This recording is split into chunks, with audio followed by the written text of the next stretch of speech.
Seguimos con economía efectiva, toca ahora revisar el bloque internacional. Empecemos por las noticias globales. El Deutsche Bank emitió un pronunciamiento de lo que podría pasar con el PBI global. Y ojo, ellos piensan que ya no será a fines del 2021 que se dará la recuperación en el PBI mundial, sino a mediados del 2021. Y se están viendo mejores proyecciones para la economía, tanto este año como el próximo. Este año se espera, desde el punto de vista de Deutsche Bank, que la caída mundial sea 3,9%. El Banco Central está pensando, por ejemplo, en el país que puede ser 5% la caída del PBI mundial. Para el próximo año, el avance que se prevé de la economía mundial según el Deutsche Bank es 5,6%. ¿Qué se comenta en Italia? En Italia se prevé una recesión este año del orden de 9%, un déficit fiscal de 11% y un endeudamiento respecto al PBI de 158%. Complicaciones para la economía italiana a futuro. Veamos ahora América Latina. ¿Cuál es el impacto del COVID? Todas las proyecciones mundiales en lo que coinciden es que la región más afectada por la pandemia va a ser América Latina, en todos los casos. Y hay algunas particularidades que son a su vez las vulnerabilidades de América Latina: la debilidad institucional, la informalidad, la corrupción.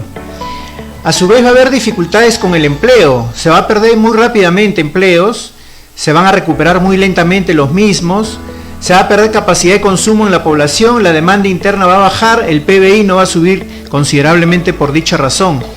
También se van a enfrentar dificultades con el comercio, tanto por el lado de la demanda y los precios, que no se van a recuperar tan rápidamente.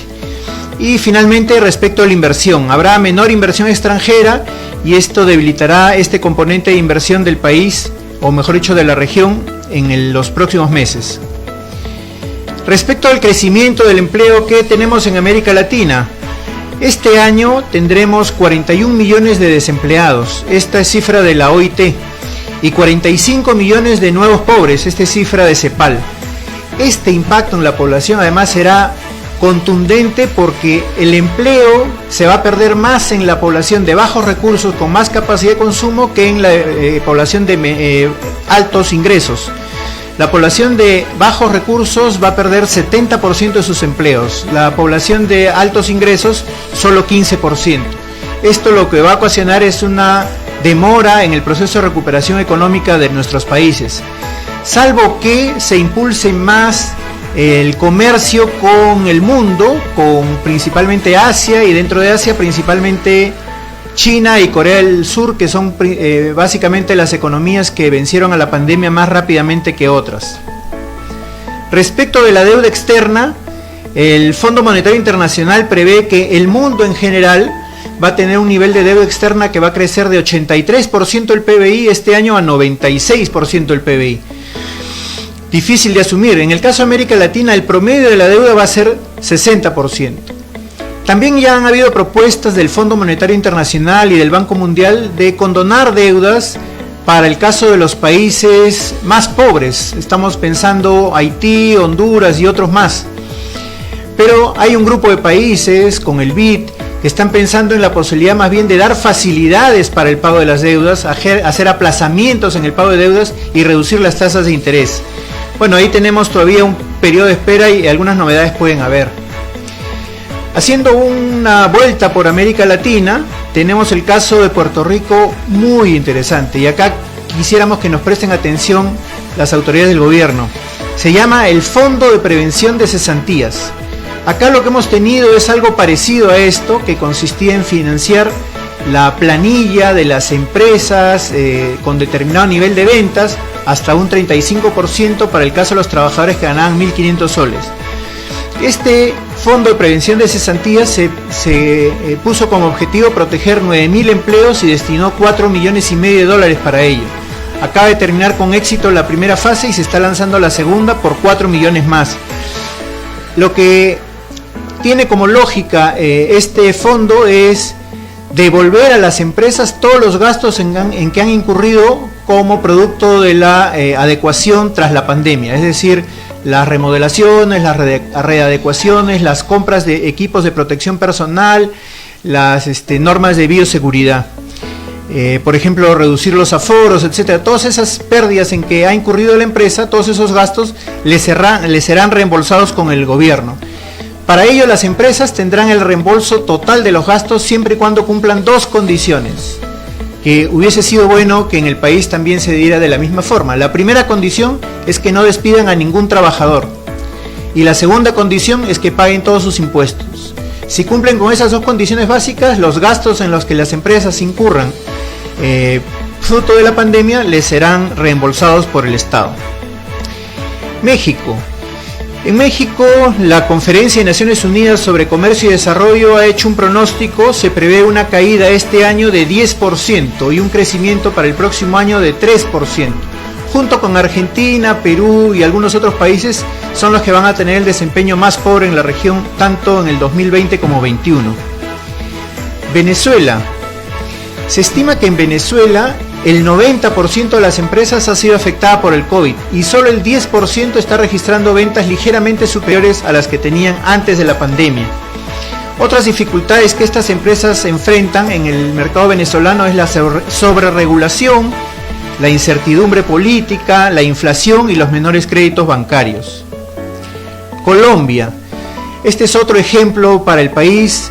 Sobre todo nos queremos dirigir acá a los empresarios, ¿no? No bajar la guardia.